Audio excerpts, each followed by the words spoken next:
Hello everyone, I'm Mark Sane and welcome to Sane Investment Solutions. Please take a moment to pause this video and review the following disclaimer.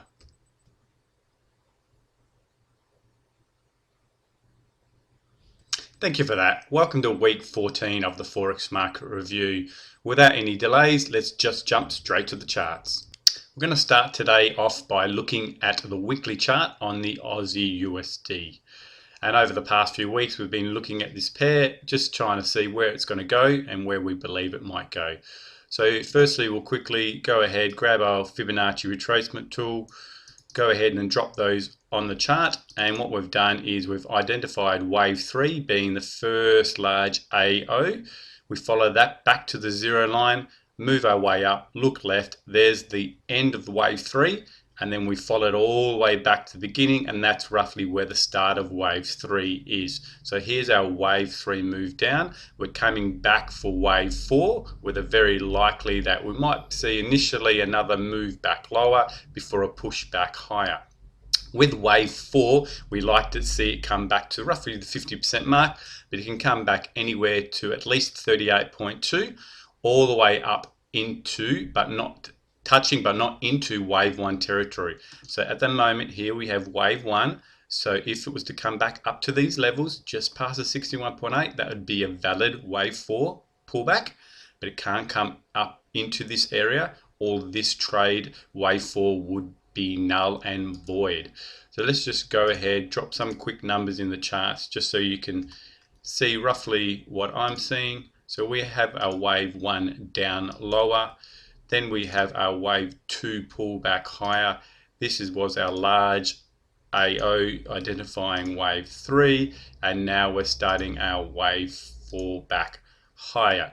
And if you understand your wave patterns, you will notice that on a wave cycle, wave 2s and 4s generally have A, B, C movements. So it's very likely that on a lower time frame, but you might even see it on this time frame, we might see a move back lower down there before another final push back higher into some resistance area. So looking left, we'll just go ahead and zoom out. We can see some resistance around this area, so it's very likely that it might probably stop around there. So that's what we're looking at it going to. Let's go ahead, just remove some of these tools, and we'll drop down to a lower time frame and have a look at that. So here, this move here we thought was wave A, possibly on the weekly chart. Because we can see large AO, it possibly is wave 3. So as we expected, we want to see it come back down for wave 4, and using our Fibonacci retracement tool, we're probably going to see it come back to roughly these areas around in here. You can see, look left, you can see some resistance. So that's roughly where we think it might come back to. And then it'll probably push back for maybe one more final move higher. Now that could be all the way back up into where we want to get in for a sell on the weekly chart. Or it could just be doing its small movement higher just to end wave A motion on the weekly chart. So let's just have a look to see where this goes. Dropping down to a lower time frame, we can see we still have divergence with a higher high in price and the lower AO. So that's all divergence. You can even still use this hump over here, and you'll just be dragging it back to that point there. So you still have your higher highs in price with your lower AO. So it definitely looks like divergence is changing, and we're going to be having a pull back lower. Dropping down to the 1 hour chart, I have been asked on several occasions, can I look at some pattern recognition scenarios? And I'm more than happy to look at that on occasions, and if they occur, because they are valid trades. And one of our affiliated partners this is the way they trade, and I definitely recommend you look at some of their videos and have a go at it. So let's just go ahead and take the market. You know, we could be doing something like that. You know, we're gonna roughly see the movement up higher, and that's the first pattern moving eye, or the first left arm, and then you go ahead and you do this same thing on the right arm, and then you follow it back lower. So I've just gone ahead and made that mistake, but that's fine. We'll just go ahead and readjust it. There it is there. And as you can see here, what we're looking at roughly a bullish bat pattern. So as you can see, we've got a bullish bat pattern here. We have had a move up, it's had its pullback, a bit of retracement, and pulled all the way back down to the low levels. This would be roughly the entry level. So if you're looking at going long on a low time frame, on a 1 hour, we have a bullish bat pattern occurring. So this is something you might want to look at taking your trade. You enter roughly in this area down here. Stop loss would be below these lows, and you're probably looking at, risking around 50 pips to make maybe 100 pips. So when you're looking at these type of scenarios, there's certain criteria that need to occur, and these criteria are, having a pullback of between 38.2 and 61.8%, which has occurred, and then obviously the next move back higher has a certain Fibonacci level, and so on.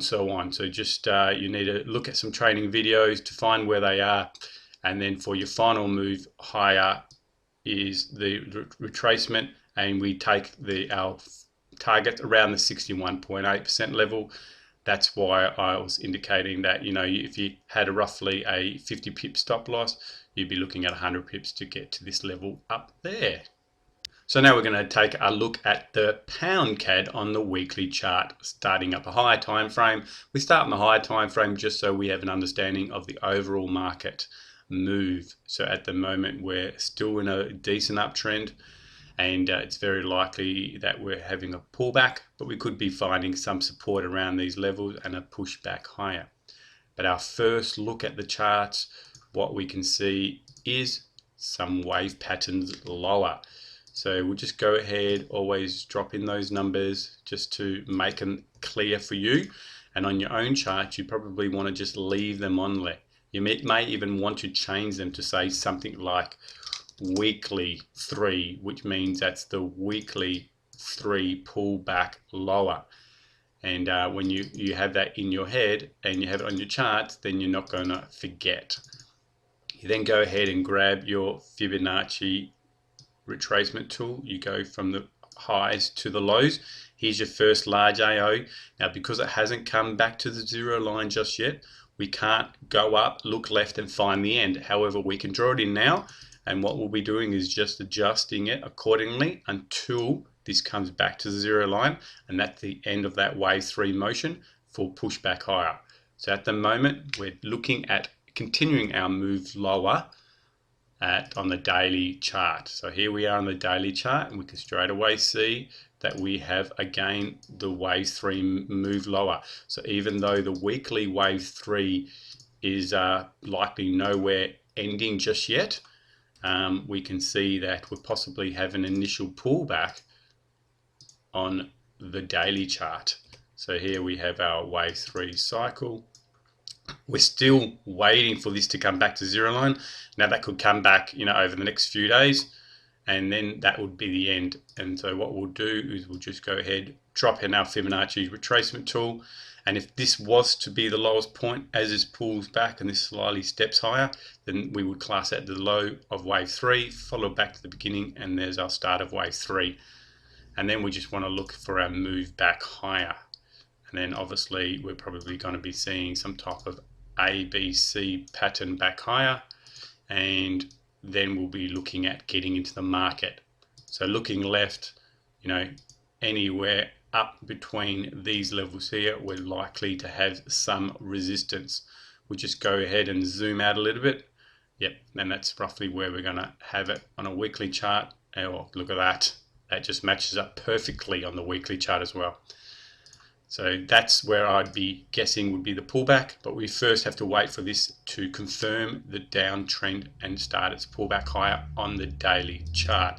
Let's go ahead, remove these indicators and drop down to even a lower time frame, and just to see where we might be at. So dropping down to that lower time frame, we're looking at the 4-hour chart, and what we can see is divergence.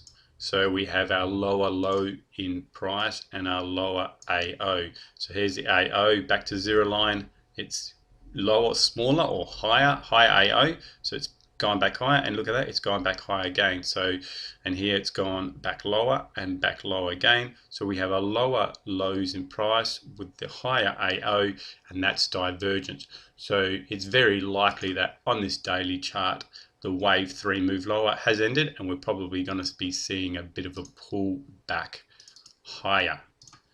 Now, if we believe that's the case, we're going to look for some opportunities, and you can jump into the 1-hour chart and see what's happening.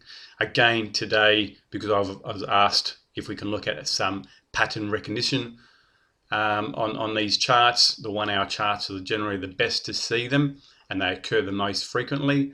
So you just go ahead, you just grab your tool. I use a triangle tool, and what I use that for is just so I can see my patterns.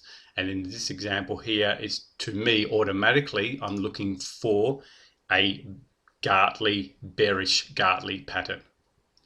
So I just go ahead, use the tool, drop in the indicator, and as you can see, a bearish Gartley. Now the difference between bearish back patterns, crab formations, just go ahead to our website, to the affiliation page, and go ahead and click on some of their training videos and sign up for some of their courses, and you will not be disappointed with the results that they perform. But however, a quick overview, there's certain criterias. In this example, it's got to pull back to roughly 38.2 to 61.8, which it has just gone just past it, but that's still acceptable. And then you've got other movements which need to occur, and that's these movements from here to here and back up again. What we want to see is a pullback of roughly around a 127% Fibonacci. So in this example, it didn't pull back to there. So really we want to see it pull back up into these areas up here before we want to look at taking the trade.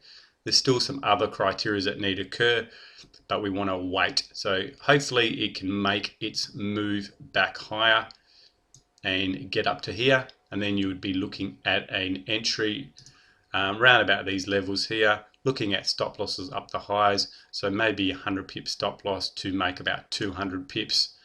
And again, once that move higher has occurred, then you really just need to look for a pullback. And so the pullback would be the entire leg.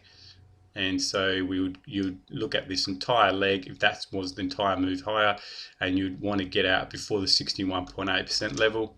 So getting in around here, doing about 100 pip stop loss, around about 61.8 is a 200 pip profit. So you're risking one to make double, and that's a good risk to reward. So I hope you enjoyed week 14 of the Forex market review with Sane Investment Solutions. And I hope you also enjoyed those additional patterns that we were looking at with the Aussie USD bullish bat pattern and the pound CAD bearish Gartley patterns. So go ahead, if you want to learn a lot more about patterns, they definitely work very well. Come to our website, go ahead, click on the training courses. This site will pop up, and then go ahead and just look at one of these levels. You can either click on the advanced pattern trader or the 12-week transformation, and that will give you some great ideas. We'll just go ahead, click on the pattern trader website. This will come up, and you'll go ahead and it will tell you a little bit about the advanced pattern setup. So we're going to have here one of the affiliate partners talking about everything. So you just go ahead and click on the get started, and away you will go. So again, I wish you all the best in your success. Take care. Bye-bye.